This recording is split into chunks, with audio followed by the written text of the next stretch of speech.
raising children is a mission impossible, not only for mother at home, not only for teachers at school, but for the whole community. They are the cornerstone of society, they are tomorrow, they are the future.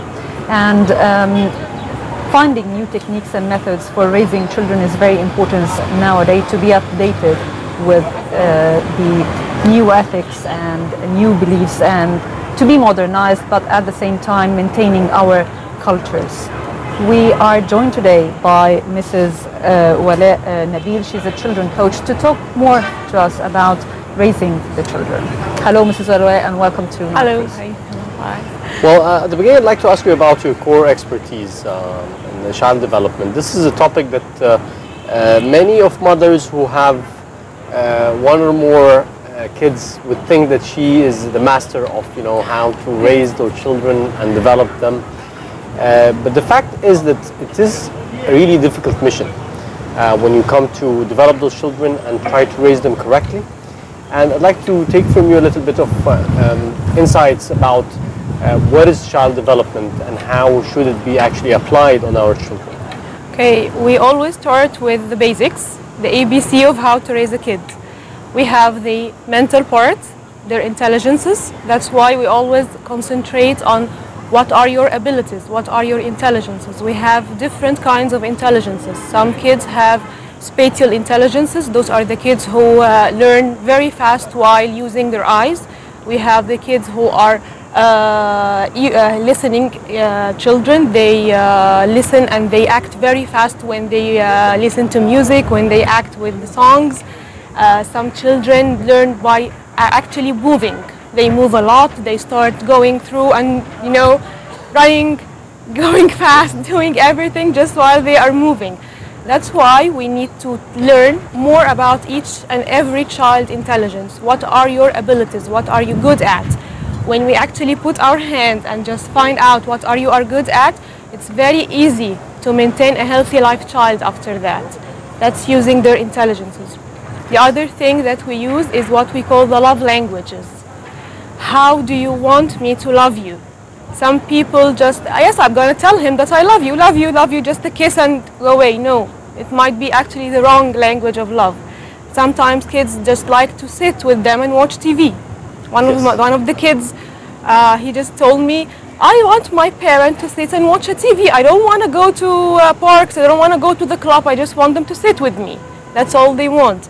So when you kiss and go, that's not what he wants. He wants to sit with him. Number 3 is the most important one, is what we call the wheel of life. In order to maintain a healthy psychological life, you have to fulfill 7 parts.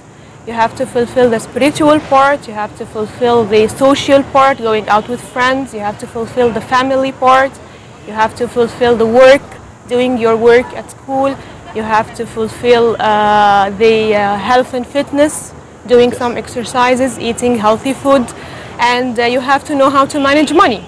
It's very important for kids. Not only asking to bring stuff, but also how to give and receive. Yes. So those are the 7 aspects of the wheel of life for mothers to understand, or for how you can build this into the system of the children. Actually, first we work with the mothers. They need to know the 7 aspects first. They have to try it on themselves first, taking some personal time for herself, going out with her friends, eating healthy food, doing some exercises.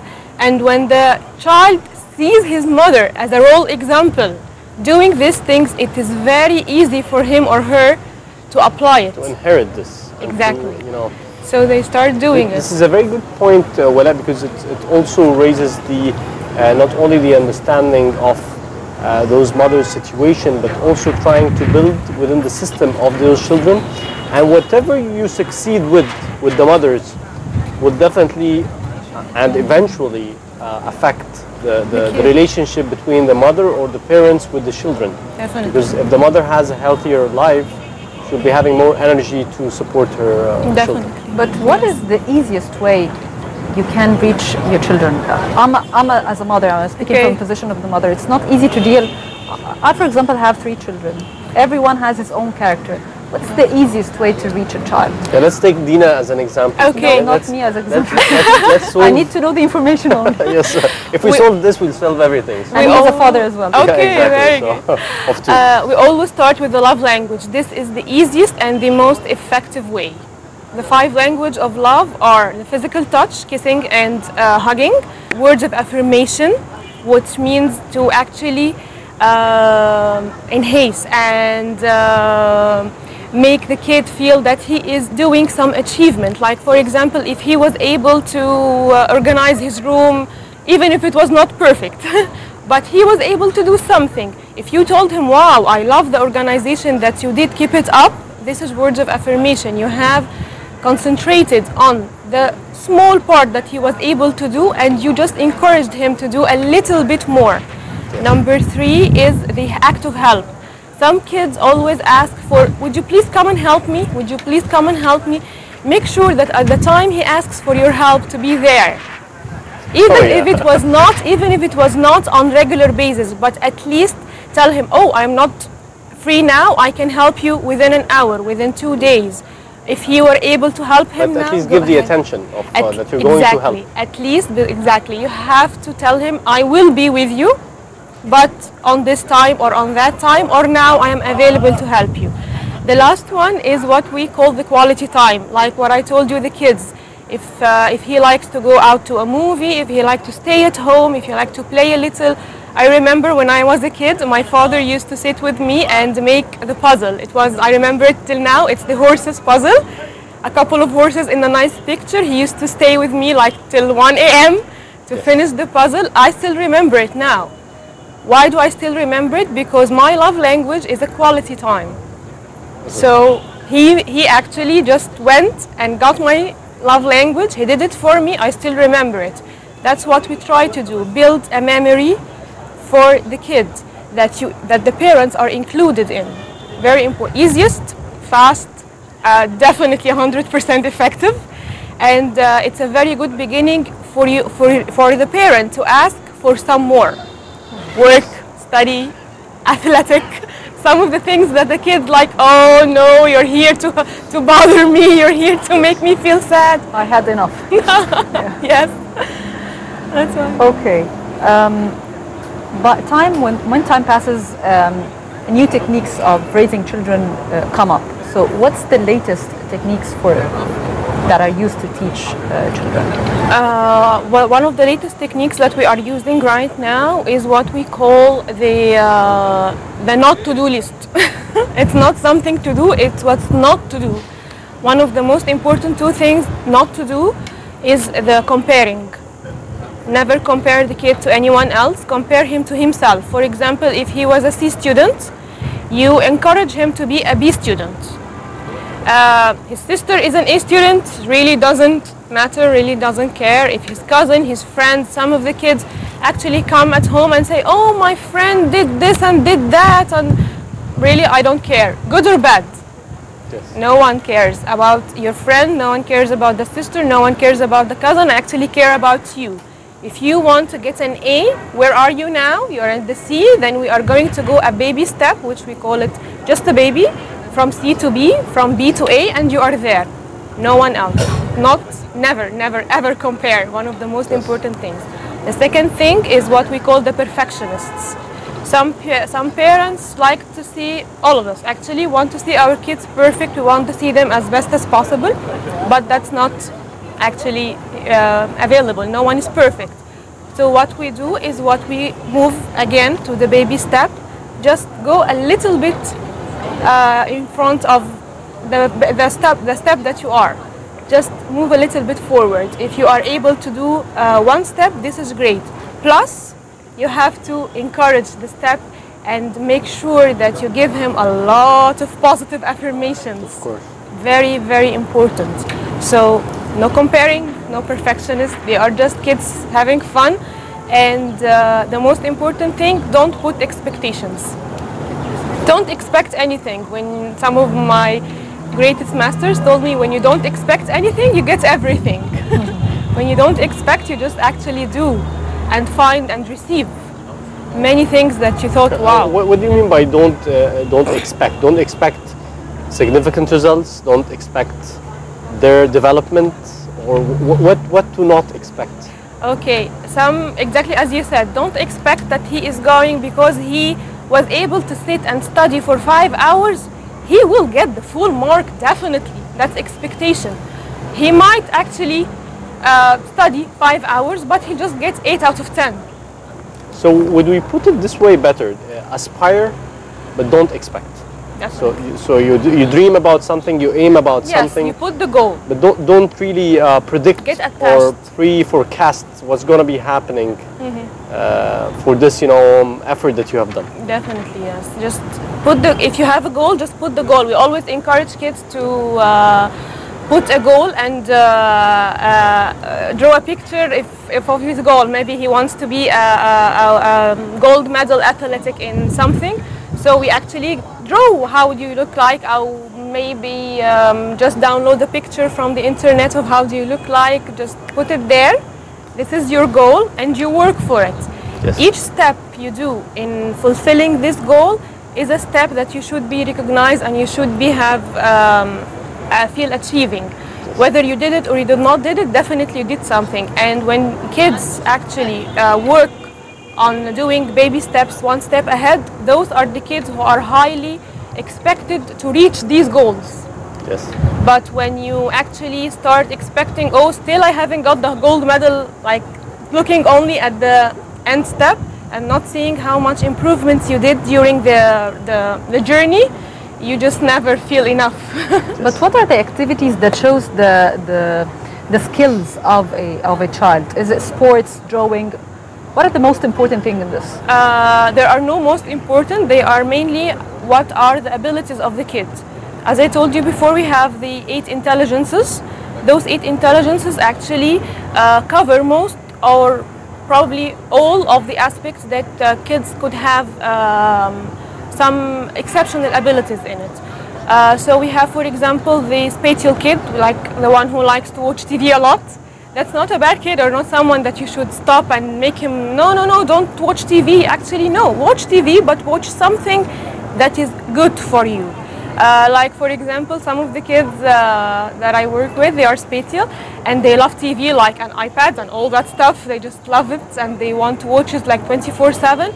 So instead of watching cartoons or watching movies or stuff, we actually make them now watch videos of how to do some art crafts, of how to maintain something at home. They started using some nails and and putting things in order and doing it. When they actually did that, so I used their intelligence on watching TV and they started doing something useful.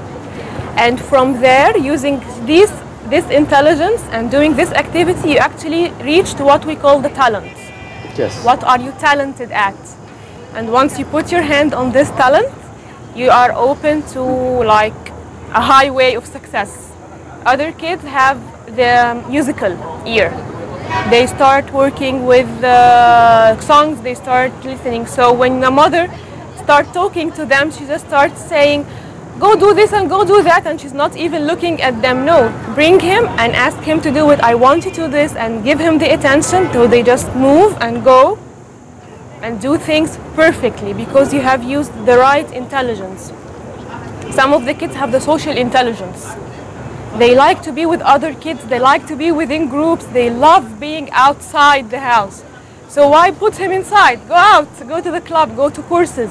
They start to develop trust, they start to develop confidence, they start to develop amazing abilities and potentials. They discovered new things.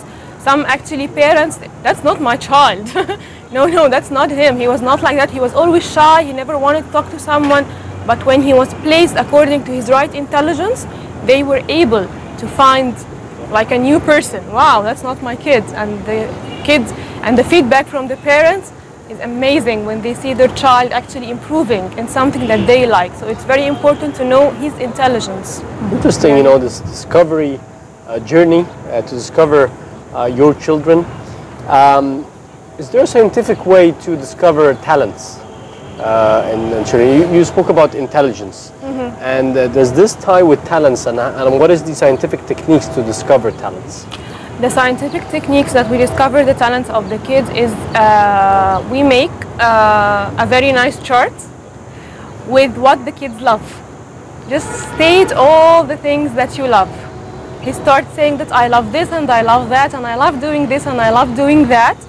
And then by time you find to pursue certain things on this Elements, chart. yes. And he starts eliminating some others. So when we start pursuing what he loves, he develops step by step. Wow, this is good. This is, I can do something. And he gets deeper and deeper inside the idea of doing something that he likes.